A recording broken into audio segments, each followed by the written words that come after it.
I do have this question about the practical importance of the distinction between an executive power and a royal residual on this ground. If you have a broad but defeasible default power to fill gaps in statutes or infer that there is a gap to fill, doesn't that kind of melt into a lot of prerogative powers?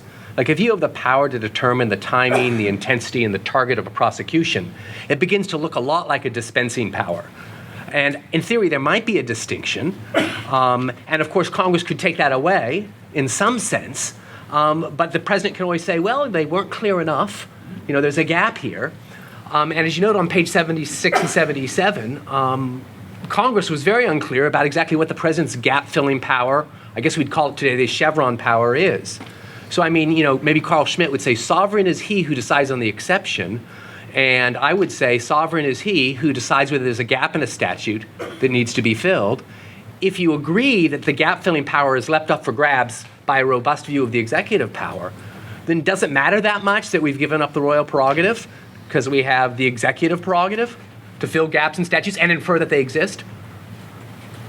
The first comment is something that Elon alluded to as well, that there is a spectrum of residual theories of executive power that include foreign affairs power, but they range from extremely broad and strong to relatively modest ones. So on one end of that spectrum, you might call the John Yoo end of the spectrum, which would invest the president through the executive power with substantial war powers and I think substantial what's effectively lawmaking powers in national security areas.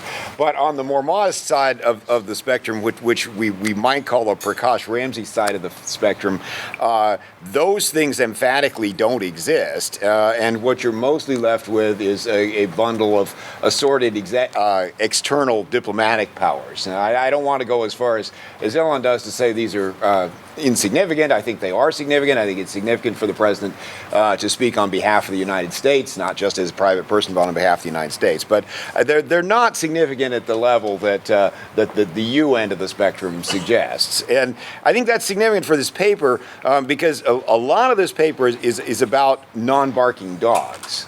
And that's very powerful when you're talking about very powerful authorities like war powers and lawmaking power and national security. But the question, when you think about the residual, the more modest residual, is whether there was really something to bark about or not. The modest version is fairly modest, and so we don't really know if the dogs didn't bark because there was nothing there, or because there was nothing worrying there. That is, that everyone was sort of on board for this relatively modest diplomatic power. So my second comment, which relates to that, is that you have a very extensive discussion, an impressive discussion of the enforcement power concerns that led up to the convention. But in this, I didn't see any mention, or very little mention, of foreign affairs as a concern leading up to the convention. Yet, some people have written entire books about the proposition that it was foreign affairs concerns and the nation's weakness in foreign affairs that was the central motivating factor of the convention. Well, I wouldn't go that far either. I do think it's an important element, and that's important because I think there was a perception that the Confederation was too weak in foreign affairs, and that we needed a strong leader. We needed someone, shall we say, that had energy, secrecy, and dispatch in order to be the spokesperson and the head person for foreign affairs. And I think that's a concern that was at least on par with the need for having sort of a chief law enforcement executive as well. And so those being my two comments then leads up to a question. And I really do mean this as a legitimate question, not just a rhetorical question. But my question is, what is your theory then of the allocation of diplomatic power under the Constitution? they say it takes a theory to beat a theory, and I don't know if that's true or not, but I'm wondering if you do have a theory that tries to beat the theory. So, for example, to pick something that I think is sort of central to the modest version of residual powers, where is the power to direct and recall ambassadors, U.S. ambassadors?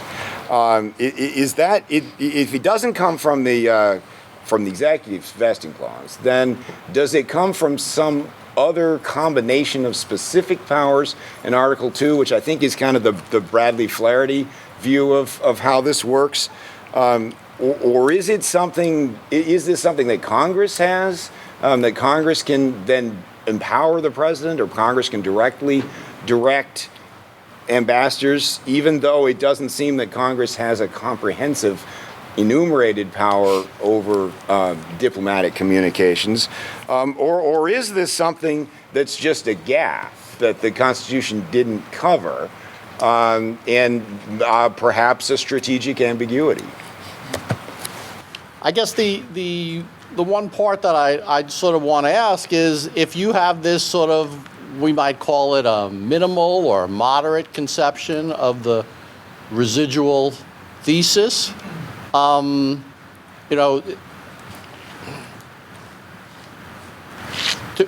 persuade, to my view, that is the strongest version of it. And so the question is, what can you, the paper is very much directed at more extreme versions, and I think those are worthy targets. So what would you say to people who hold the moderate, minimal view of it?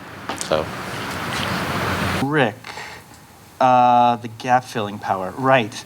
I'm going to agree. I'm just going to agree with everybody. That's my strategy. I agree that this leaves an incredibly powerful president with incredibly powerful levers to seize control, and sometimes on the basis perhaps of tendentious or even misbegotten statutory interpretation. I don't disagree with that at all. That it's a risk that the president may, or the president's lawyers may, tendentiously interpret statutory frameworks. And I tell my students this when we talk about Youngstown. At some level, Youngstown questions are really statutory. All the work in Youngstown is done by how you read the statute, and this is that. And so I agree. Yeah. Mike, you've seen this paper since, well, not quite the genesis, but you were at the workshop, I don't know, 8 years ago, where I presented a 2-pager on this thing. I think Blackstone says something different. So it's neat to see you at well, not all the way at the other end, but down the way. So is the barking dog argument as powerful as against the relatively modest view that you and Sai Prakash hold, and that has led you to do things like claim that it doesn't extend to an indefeasible right to torture, and to write and claim that it doesn't extend to the use of force without congressional authorization, in a way that I think is quite consistent, as you say, with a measured, moderate, non-excessively aggressive version of the power? And I think the answer is yes. And to be absolutely clear, I think that the body of evidence that defines the executive power in its totality as being this and only this is an even more important answer than the non-barking dogs question. But that said, you've got to do quite a bit of work on your theory to explain why the reallocation works the way it does. And that's not to say the work isn't plausible if you start from the hypothesis that it is a residuum, but it is not, let us say, obvious. And they were hyper aware and alert to the risks of claims by implication, right? That notion that the distinctive feature of the American Constitution and of enumeration generally, including all of this, is regularly underappreciated with respect to the president, that the risk that there might be some buried treasure or anti-treasure in one of the clauses that would enable some president to leverage power in the future was a thing they worried about, and it was confronted and rejected in the course of the discussions. Although, of course, you're right, the non-barking dogs argument is less persuasive if you think it's obvious that the executive power clause doesn't convey all this stuff. I agree with you that foreign affairs is a significant motivator. It's in there. I actually view that as a subset of the execution problem. Like, they couldn't execute treaties. They couldn't have debt collection work the right way. They weren't able to muster effective responses to uprisings. They didn't know if they were going to be able to respond to Spain or to Britain as one of the other sort of rattled sabers on the frontiers. In some really important respect, I actually view those as subsets of the execution problem, and I should bring that out more effectively in future versions of this. And then theory of allocation of diplomatic power. Oh, very easy. The necessary and proper clause. Congress has the power to make all laws which shall be necessary and proper for carrying into execution all other powers vested by this Constitution and the government of the United States or any department or officer thereof. Commander-in-Chief, treaty power. Already you're in a world where it's quite useful, convenient, et cetera, certainly on the broadest understandings of the necessary and proper clause, to authorize the president to have ministers, to direct ministers, so on and so forth. The point is, as with all of the questions that some folks believe were constitutionalized, this was left for, and I keep thinking about how consistent it is with Rick's paper, this was left for the political process to hash out, not through a process of ambiguity, but through one of like Rick's more express delegations. It was delegated to Congress to decide what the State Department should look like, and that's my basic answer. One thing I want to ask about, one piece of evidence that I think counts in favor of the inclusion of foreign affairs powers in the executive power, even though, again, I think ultimately they're not there. And that's what were the drafters of the Virginia resolution getting at when they said a general power to execute the national laws and the executive rights of Congress, especially given that when that came up in the convention, people started talking about war and peace. So are the executive rights of Congress not the foreign affairs powers of the Congress? And if they're not, where did they go? Because the previous part of the Virginia resolutions allocated the legislative rights of Congress, of the old Congress, to Congress.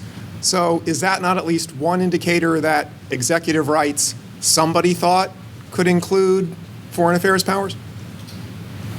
Which of the necessary and proper clauses, in my terminology, you think Congress picks up on and carries into effect? So the conventional way that we think about separation of powers problems is that we've got an allocation of power either to Congress or the executive, and we have to make that decision.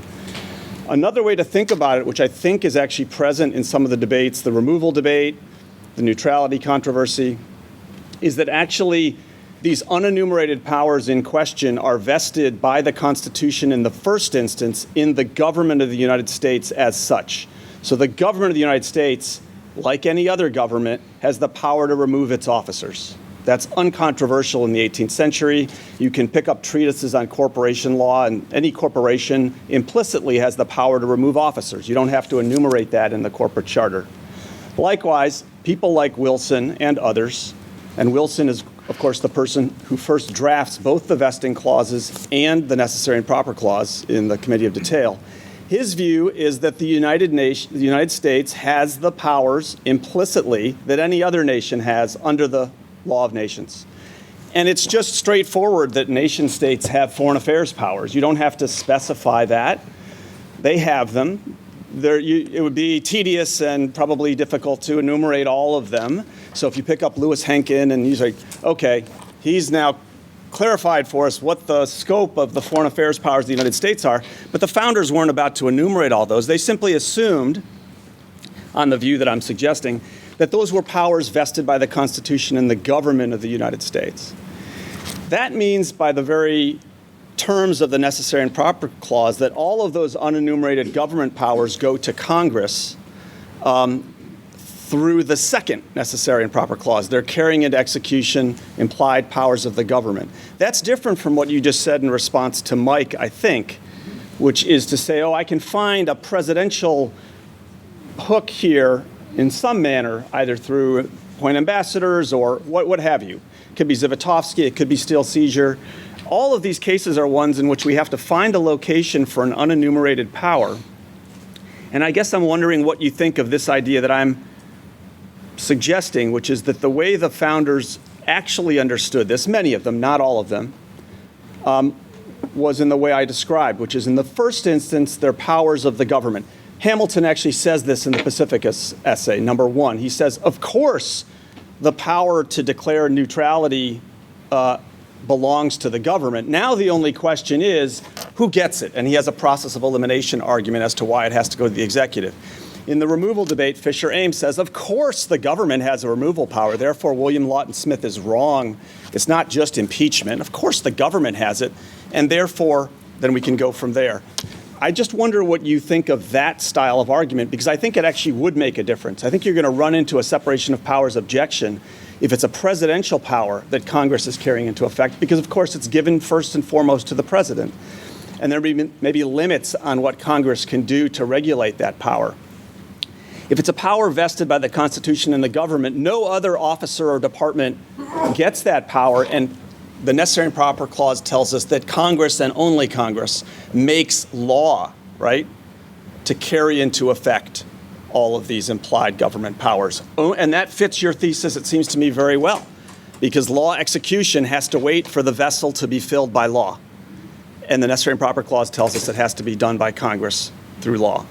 So I'm really curious what you think of that way of totally reconceptualizing these separation of powers problems, not all of them perhaps, but many of them, as ones in which we go from government power to Congress rather than presidential power to Congress. Your thesis, as I understand it, is executive power means power to execute the laws and nothing else. And yet the Virginia plan has 2 parts. So it says that the national executive shall, besides a general authority to execute the national laws, which is what I think your view is of the entirety of the executive power, it ought to enjoy the executive rights. I don't know if you distinguish between executive rights and executive powers. Is that vested in Congress by the Confederation? And immediately, Charles Pinckney understands this, the executive rights, to mean the powers of war and peace, etc., meaning other things too, and that this effectively makes the president into a king. I think, at least my gloss on this would be that Pinckney understands this to include, the royal prerogatives. Wilson then trying to soften this problem says, oh no, not all the prerogatives, right? Not all the prerogatives. But he immediately associates Pinckney's interpretation of this provision as having to do with the prerogative powers. So those are all of those people who seem to think that, the Virginia plan, I think, is a very important document. All those people seem to think executive powers includes a number of other things. Rufus King later says the power to command the troops is an executive power. This is before the Commander-in-Chief clause is added, so it can't be that this is just a power that has been vested in the office. This is an executive power. Jefferson, in a written opinion in 1791, says that the foreign affairs powers are executive altogether, indicating that foreign affairs is an executive power. And then, of course, we have Hamilton and Pacificus that you talk about. That seems like an awful lot of evidence in the face of an interpretation which says that there is no evidence. That you can't find anyone using the term executive power to mean anything other than the general authority to execute the national laws. So, what to do with the Virginia plan? I think, first of all, I would contest quite vigorously the proposition that that's a lot of evidence. It is, if you take each one of the instances that you've cited and imposed on them an interpretation that they must, or maybe even just can, support the royal residuum, they look like this. And the paper over two paper amasses evidence of people saying the opposite that looks like this. So I think, like, as a starting point, even if you identify these as instances that are best read that way, they are swamped by the remaining evidence. And one thing I'm inclined to do is to, like, read a list of 3 pages of things that I wrote down on the way here. I'm not going to do that. It's in the paper. That said, I don't think, and I think really the most important thing to both of you all is the Virginia plan. I don't think the Virginia plan stands for what you think it does. I think it actually is plausible to read the response as being an instance of an actual barking dog. That is to say, I think it's possible that the one barking dog in the entire sequence of discussions is the immediate and concerned response by Pinckney, but it's about a version of the word that doesn't appear in the final Constitution. It's not only plural, it's not power. When they spoke of the interlocking powers, it was a sequence of events that involved this consolidated mechanism from conception to execution, which, by the way, is why commanding the military absolutely is an executive power. It's definitely an executive power. You are executing military policy. Where does it come from? Well, we know that throughout the Continental Congress period, it came emphatically and with a vengeance from Congress. So, I really want to emphasize, like, I mean, you guys read the paper. The sheer volume of people saying that this is it and this is all it is enormous, and I won't bore you by reading it now. I want to come back to the Virginia plan question. One, I think it's possible to read it, maybe, and I think it's clear that Pinckney does read it this way, as referring to the general set of rights that an executive has in the ordinary circumstance. I think that's plausible. I think it's telling that everybody then rushes into the breach and say, no, that's not what's meant at all. And they rewind it and they don't do it. That's one possibility. The second possibility is that it is disaggregated executive power in the way that Alon mentioned, in which that would include things like the power to carry out affirmative projects, the power to enforce negative prohibitions, the power to adjudicate, and the power to make appointments. In this respect, and I don't know that it's completely clear what was meant by the Virginians, we know what Continental Congress meant when they talked about their executive powers. They meant the powers of administration. The letter to Quebec, to the Canadians, is like utterly pellucidly clear on this. They are writing this generous letter to the Canadians saying, you're headed down a bad path, our friends.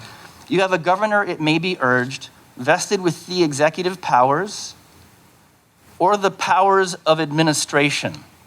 And then it goes on to say, also making laws, also to decide, and then it says, here's an appearance of the several powers being separated and distributed into different hands for checks one upon. So the phrase executive powers, to refer to this disaggregated, and again, I don't have a strong view on whether we should think about them as being functionally useful or logically entailed, but this disaggregated suite of authorities that support the execution of the law is what the Continental Congress meant when it wrote to Quebec.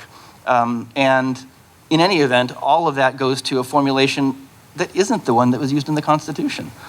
The one that was used in the Constitution was a simple, straightforward, frankly, like naive and a little bit boring, and in some ways unrealistic conceit of the movement from conceiving an idea to executing it. And so that's my basic thought on the Virginia plan.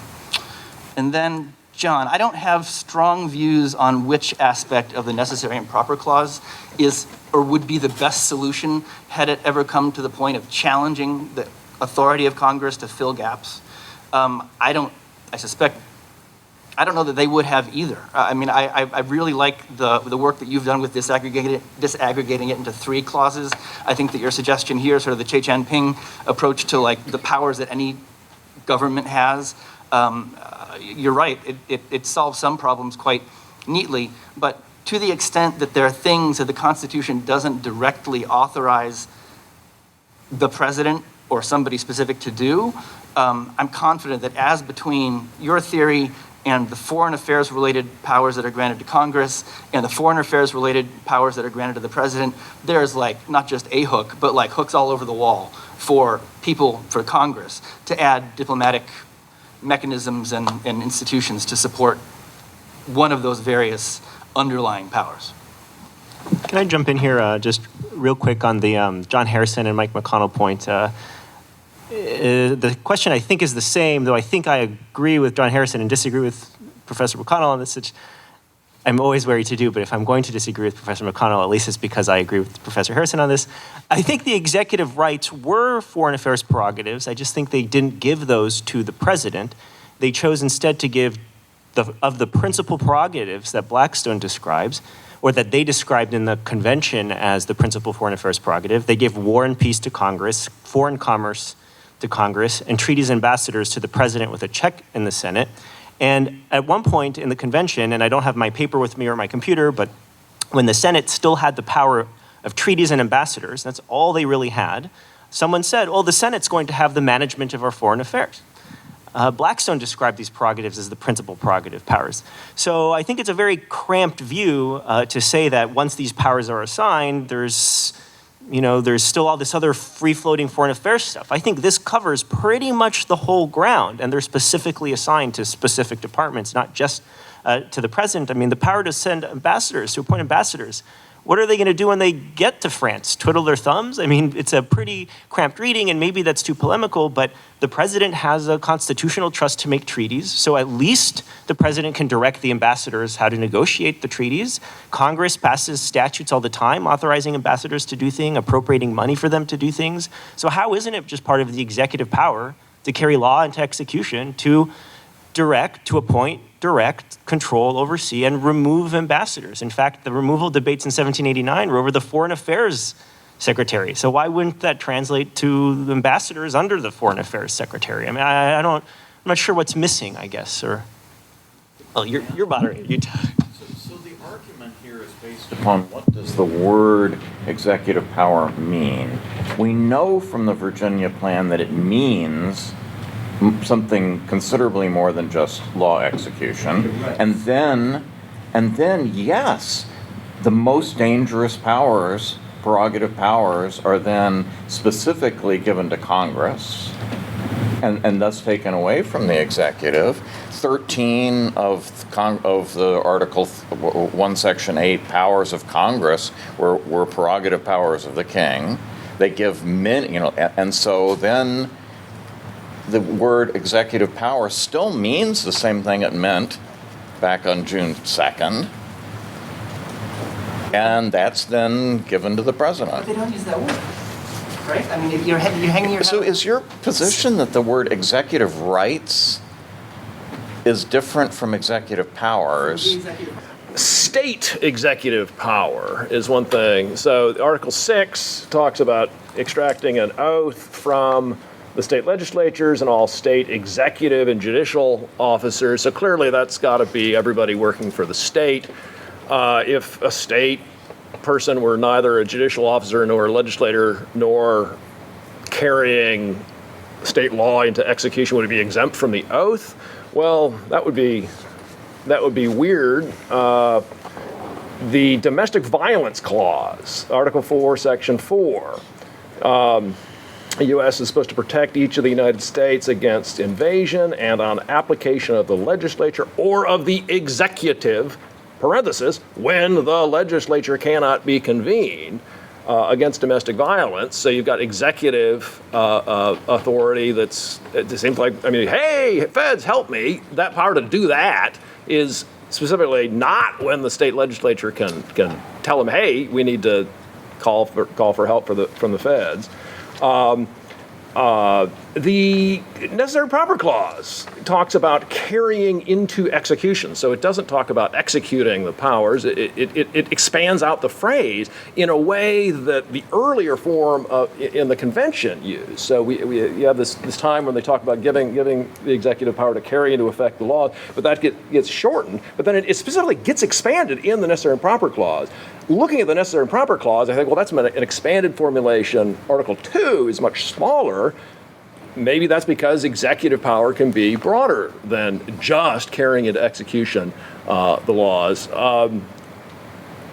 I don't know how many. I've been counting my points this time, but the power to preside over the union. It seems like when you call him a president, at least it suggests to me that the president of the United States is the one who presides over the union of the states. That sounds like the federative power.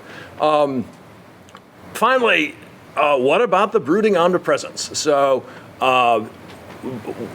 And maybe this sort of takes back all the interest and the fun of it. But if you have the power to execute international law, power to repel sudden attacks, power to prevent people from entering the country without our permission, which might you think is just a fact of international law.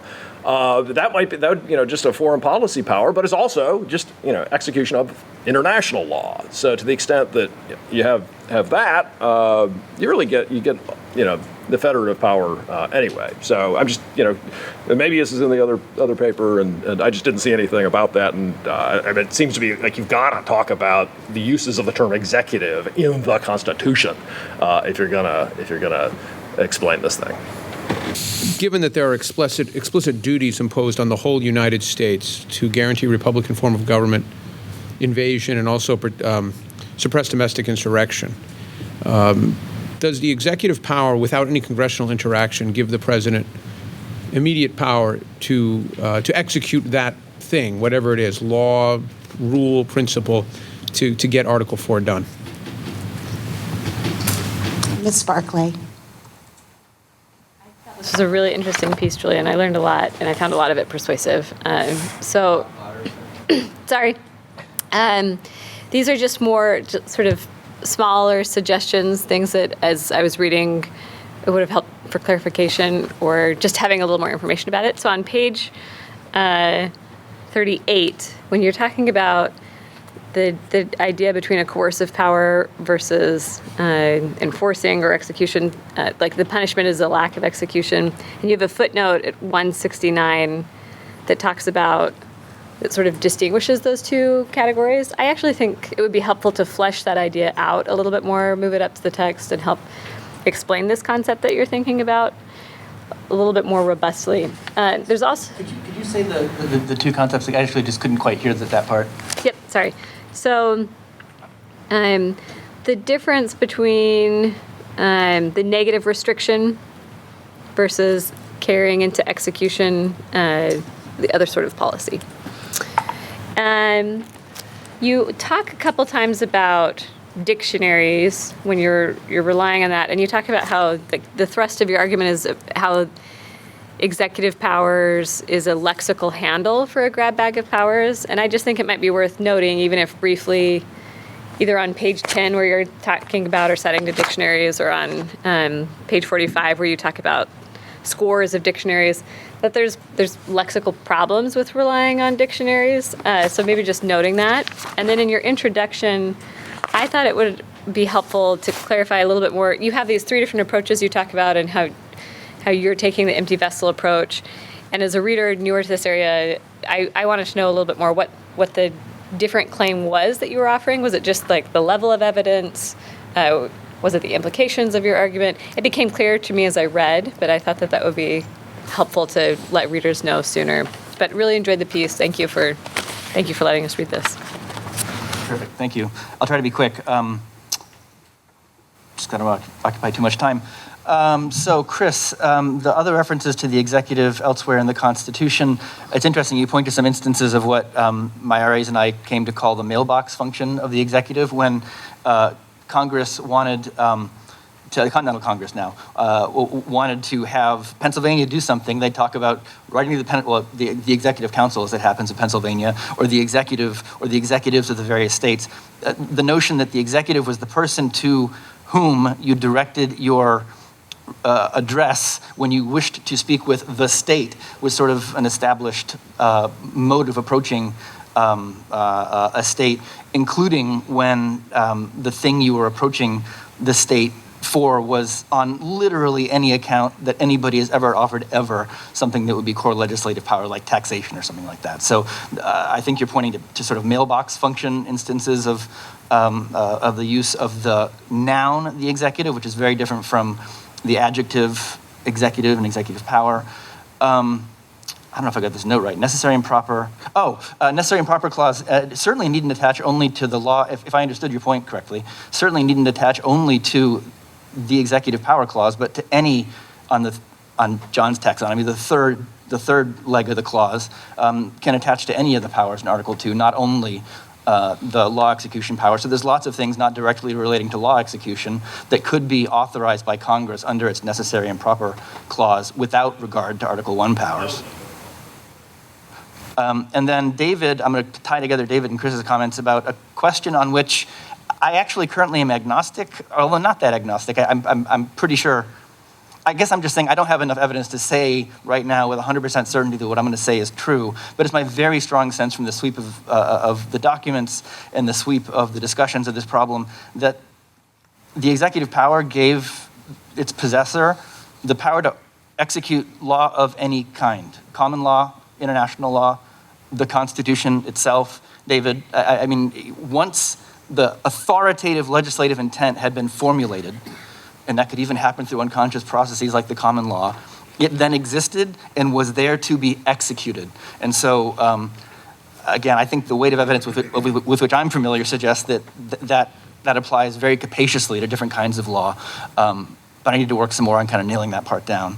And then Stephanie, very helpful comments, completely right about the dictionary's point. I have to say, like, I sort of obstinately or stubbornly, the dictionary evidence is really, really good on this. And I left it to the end of the paper, almost as like of the first paper, because it's like, I just don't want to lead with the dictionary, because I think that's a dumb way to do interpretation. That's too strong. But I don't think that talking about interpretations of sentences by like plugging in dictionary definitions is a way that reflects how text is written. And so I'm totally on board with your point, and for what it's worth, I did in the earlier paper, like leave it for the end almost as an afterthought, but I don't think you need to take it out. I think maybe just acknowledging that, some limitations. Yes, indeed. And then, you suggested bringing to the main text a distinction between negative prohibitions, enforcing negative prohibitions, and bringing into being positive projects, right? So positive project is go clean up the trash. You're not stopping anybody from doing anything, but you're cleaning up the trash. Negative prohibition is stop the jaywalkers. You stop the jaywalkers from crossing the road. And as the non-delegation paper that's sort of downstream from this suggests, the way that a project could be defined could be extremely broad. And so, again, coming back to Rick's point, like, this is not a weeny little power. This is a power that's potentially gigantic and enormous and terrifying and was understood as such. As I've already said on Twitter, I think this is a very impressive paper, and I have an open mind about the scope of executive power, and I'm open to your suggestion. I tend to agree with the last person I heard, so since you're the last person I heard, at the moment I agree with you. Before I agreed with Michael, but earlier I agreed with Ilan. So I'm gettable.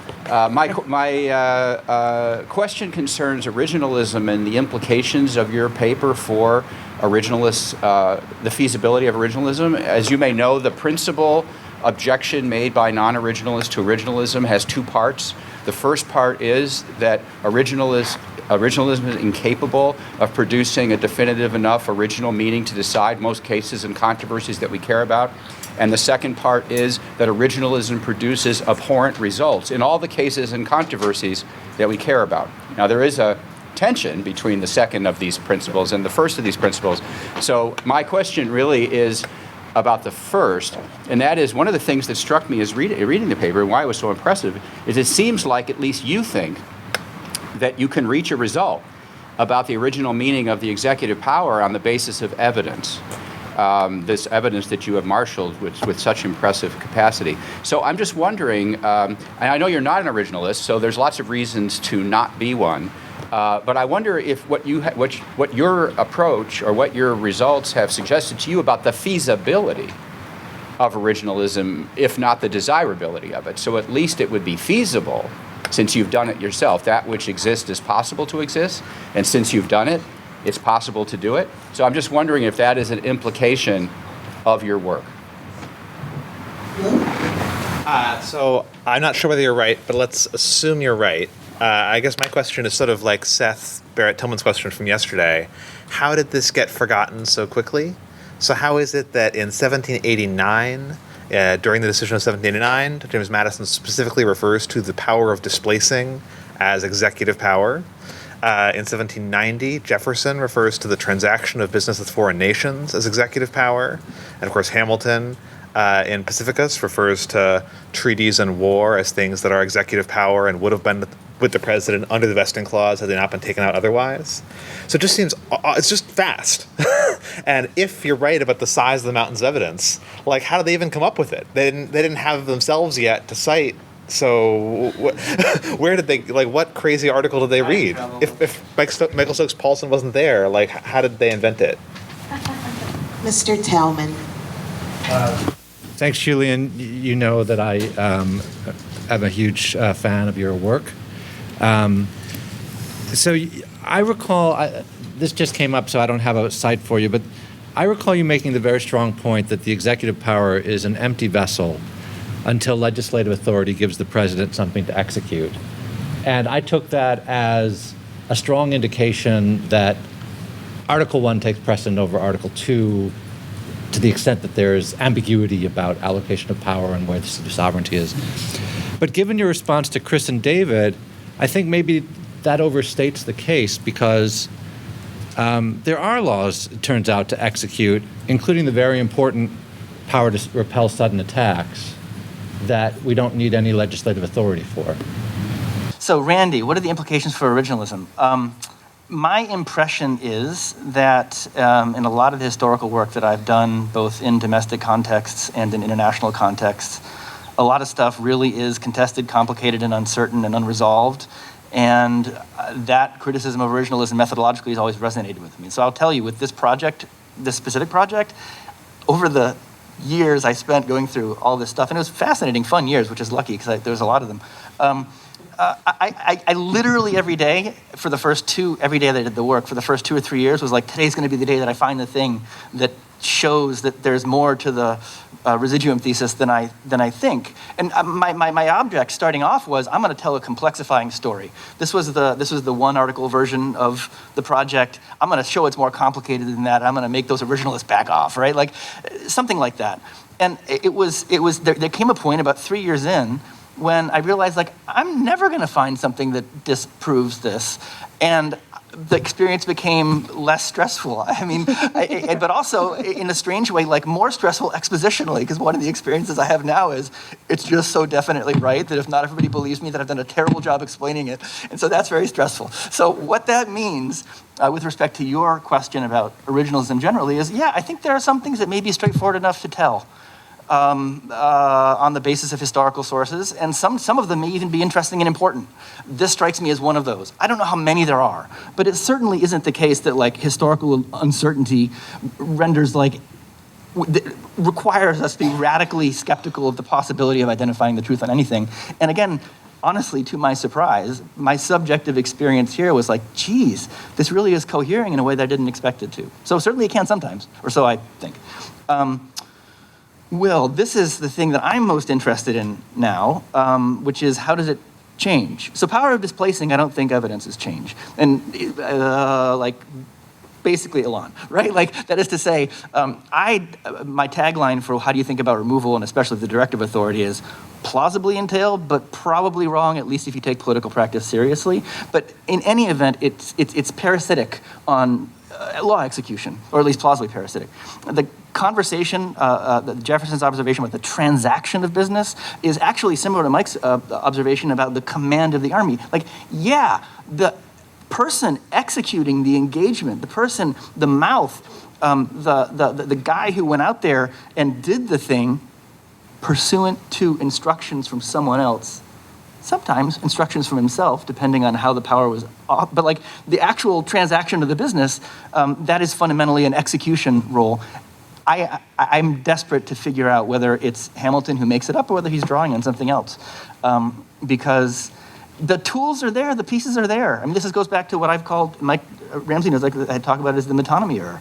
Like the treatises are dotted with discussions about how the executive ought to have all these powers. They definitely are. And when you read the words the executive power, I mean, just looking at the thing, it's like, well, I kind of read it as the power to execute is the most plausible, but it could be the powers that are typically associated with an executive. Like, that's not an insane reading of the text. And so, like, I don't know that it's quite so out there that, like, one of the best lawyers of his generation seeking to promote an outcome would have spent, like, a couple nights looking at the text and thought, shoot, I can use this. That doesn't seem crazy to me. The thing I'm really interested in is seeing where does that go, and is there any indication of something that comes along before that? Madison's response certainly suggests, like, whoa, what are you talking about? And my sense is that Madison is channeling what would have been the modal response to that particular claim. And then Jeremy, I didn't take good notes on what you said. Article 2, so yes, and this is one of the things I wanted to talk about, didn't have a chance to talk about. The big picture upshot of this is a president who doesn't have many powers. And to the extent that most of those powers are contained derivatively through the executive power clause, it is a president who is substantially subordinate to Congress.